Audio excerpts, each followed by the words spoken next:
Hello दोस्तों, कैसे हैं आप सब। उम्मीद करता हूँ कि सब बढ़िया होगा। दोस्तों, आज मैं आपको जिस देश के बारे में एक से बढ़कर एक फैक्ट्स बताने वाला हूँ, उस देश को अगर दुनिया का सबसे रहस्यमयी कंट्री कहा जाए तो गलत नहीं होगा। कहते हैं कि यहाँ का खाना जिसने एक बार के लिए टेस्ट किया वो उसे कभी भूल नहीं सकता है। क्या आप यकीन कर सकते हैं कि यहाँ पर 3000 से ज्यादा तरह के आलू मिलते हैं। वहीं दोस्तों, यहाँ के लोगों का मानना है कि इस देश का सीधा कनेक्शन दूसरे प्लैनेट के लोगों से यानी कि एलियंस से है। इस देश में एक या दो नहीं बल्कि 3 ऑफिशियल लैंग्वेजेस हैं। दोस्तों, सबको लगता है कि सहारा डेजर्ट ही दुनिया का सबसे बड़ा रेगिस्तान है, लेकिन जिस देश की आज हम बात करने वाले हैं वहाँ का भी रेगिस्तान किसी से कम नहीं है। जी हाँ दोस्तों, आज मैं आपको पेरू देश के बारे में एक से बढ़कर एक जानकारियां देने वाला हूँ, तो बस बने रहिए हमारे साथ इस वीडियो के अंत तक। दोस्तों, सबसे पहले आपको बता दें कि इस देश का ऑफिशियल नाम है रिपब्लिक ऑफ पेरू, जो कि साउथ अमेरिकन कॉन्टिनेंट का एक देश है। इस देश का border Ecuador, Colombia, Brazil, Bolivia, Chile और पैसिफिक ओशन से मिलता है।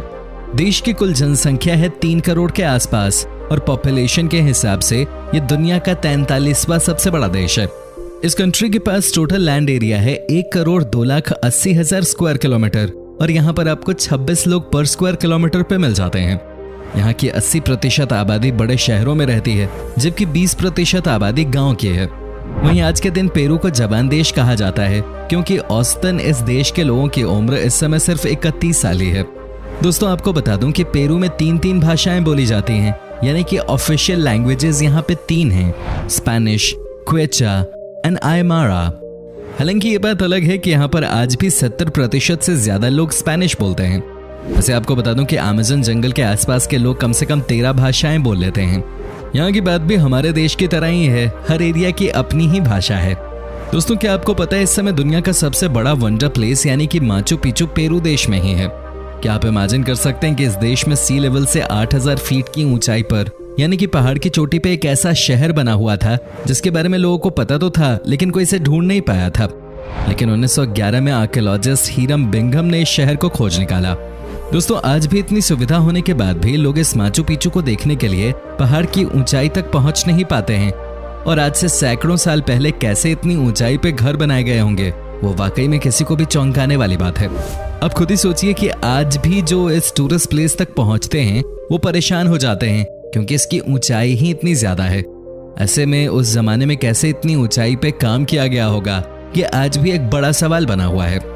दोस्तों, आपको बता दें कि माचू पिचू को 2007 में new 7 wonders of the world के खिताब से नवाजा गया था। कहते हैं कि यहाँ पर जो भी टूरिस्ट आते हैं, अगर उनके हाथ में एक बॉटल और एक कैमरा हो तब भी वो परेशान हो जाते हैं। ऐसे में यहाँ का नजारा तब कैसा रहा होगा जब इतनी ऊंचाई पे घर बनाने के लिए सामान की सप्लाई की जाती होगी, वो भी तब जब न कोई गाड़ी थी और न कोई और साधन।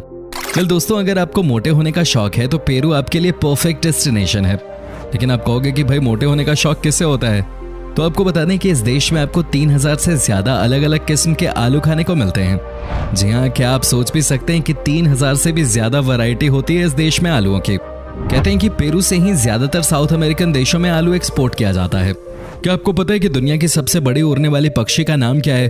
दोस्तों, यह है एंडियन कॉन्डोर। और अगर आपको इसे सचमुच में अपनी आंखों के सामने उड़ते हुए देखना है तो आपको पेरू जाना होगा।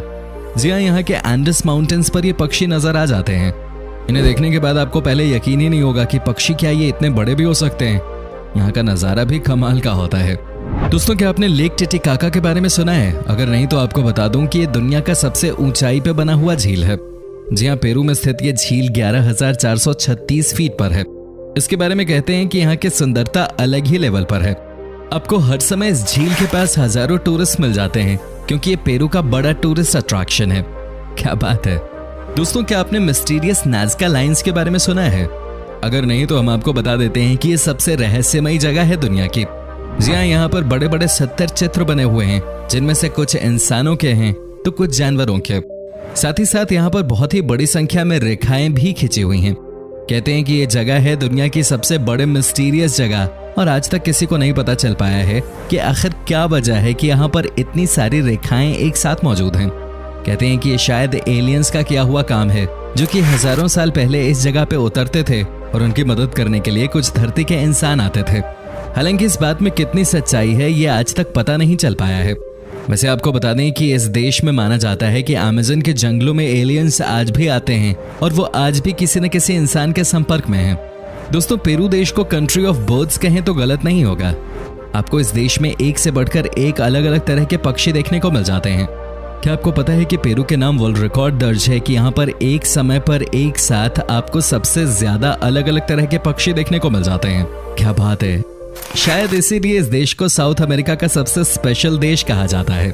आपको जानकर हैरानी होगी कि पेरू देश में पिस्को सार को सबसे ज्यादा पसंद किया जाता है। यहाँ पर आपको हर रेस्टोरेंट में, हर घर में ये पिस्को सार मिल जाएगा। इस जूस में lemon, sugar, water, egg whites, ice को मिलाया जाता है। कहा जाता है कि जिसे ये पसंद आता है वो इसे कभी भूल नहीं सकते, लेकिन कुछ लोगों को ये ड्रिंक बिल्कुल भी पसंद नहीं आती। हालांकि ये सबसे कॉमन है पूरे पेरू में। पेरू के लोगों के बीच में पुराने कार्स का क्रेज बहुत ज्यादा है। आपको बता दें कि यहाँ के लोगों को ओल्ड कार मॉडल्स इतने ज्यादा पसंद आते हैं कि ये ज्यादातर नई कार्स को भी पुरानी बना देते हैं, उसकी बॉडी को चेंज कर देते हैं। और वाकई में कई बार आपको यहाँ के रोड पे कमाल के नजारे देखने को मिलेंगे जब बहुत ज्यादा संख्या में आपको ओपन कार्स नजर आती हैं। दोस्तों, पेरू के लोगों के बारे में कहा जाता है कि ये हद से ज्यादा इमोशनल होते हैं। यहाँ के लोग अपने इमोशन पे बिल्कुल भी कंट्रोल नहीं रख पाते। कहते हैं कि यहाँ के लोग या तो बहुत जल्दी खुश हो जाते हैं या वहीं वो बहुत जल्दी दुखी भी हो जाते हैं। वो भी आप फील कर सकते हैं।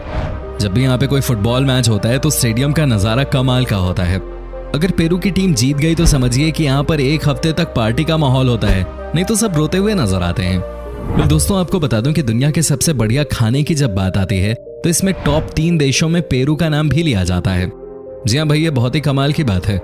यहाँ का खाना खाकर कोई ये नहीं कह सकता है कि मजा नहीं आया। हम हिंदुस्तानियों की तरह ही यहाँ के लोगों का टेस्ट भी चटकारों वाला है।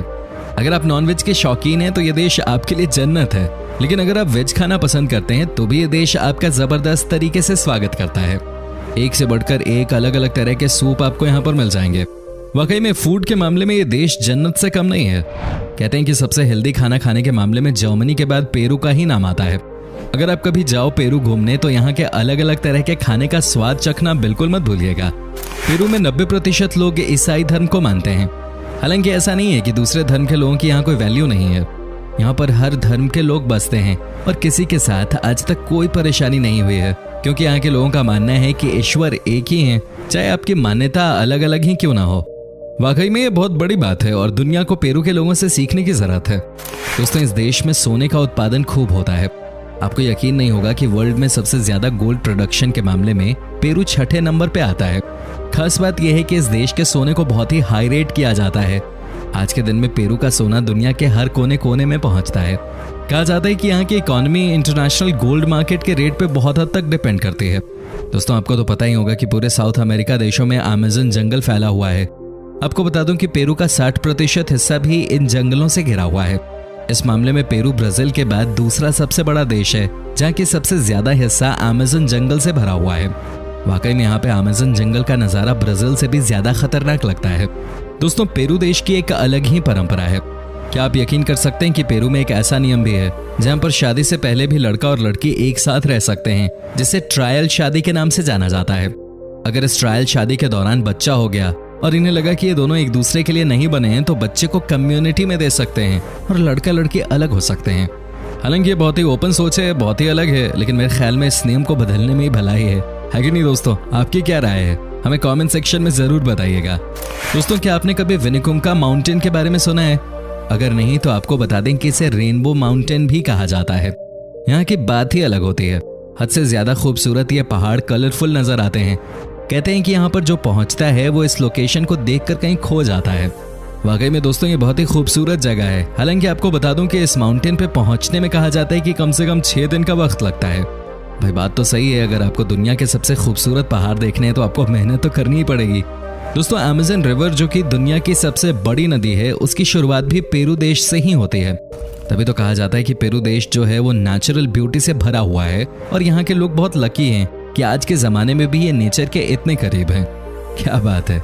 अब जब बात हुई है नेचुरल ब्यूटी की, तो आपको बता दूं कि पेरू की लड़कियों को भी बहुत खूबसूरत माना जाता है। यहाँ की लड़कियों की बात करें तो ये बहुत ही फ्रेंडली नेचर की होती हैं और जल्दी ही सबसे घुल मिल जाती हैं। लेकिन ये बात 100% सच है कि साउथ अमेरिका के किसी भी देश की तुलना में पेरू की लड़कियां सबसे खूबसूरत मानी जाती हैं। बाय द वे आपको बता दूं कि आप यहाँ की महिलाओं को देखकर बता सकते हैं कि इनकी शादी हो चुकी है या सिंगल हैं। जी हाँ, ये डिपेंड करता है कि महिला ने सर पे कौन सी हैट पहनी है। अगर महिला ने स्ट्रॉ हैट पहना हुआ है तो इसका मतलब है कि वो शादीशुदा है, और अगर निटेड कैप्स पहनी है तो इसका मतलब है कि ये सिंगल हैं। तो दोस्तों ये था पेरू। कैसा लगा हमें कमेंट्स में जरूर बताएं। क्या आपने कभी विजिट की है ये कंट्री, और अगर की है तो आपका एक्सपीरियंस कैसा रहा ये भी हमारे साथ शेयर जरूर कीजिएगा। वीडियो अच्छी लगी हो तो इसे लाइक कीजिए, और अगर आप ये वीडियो YouTube पे देख रहे हैं तो हमारे चैनल को सब्सक्राइब कीजिए, और अगर Facebook पर देख रहे हैं तो हमारे पेज को फॉलो जरूर कीजिएगा। फिलहाल मिलता हूं आपसे अगली वीडियो में, तब तक के लिए bye bye and take care.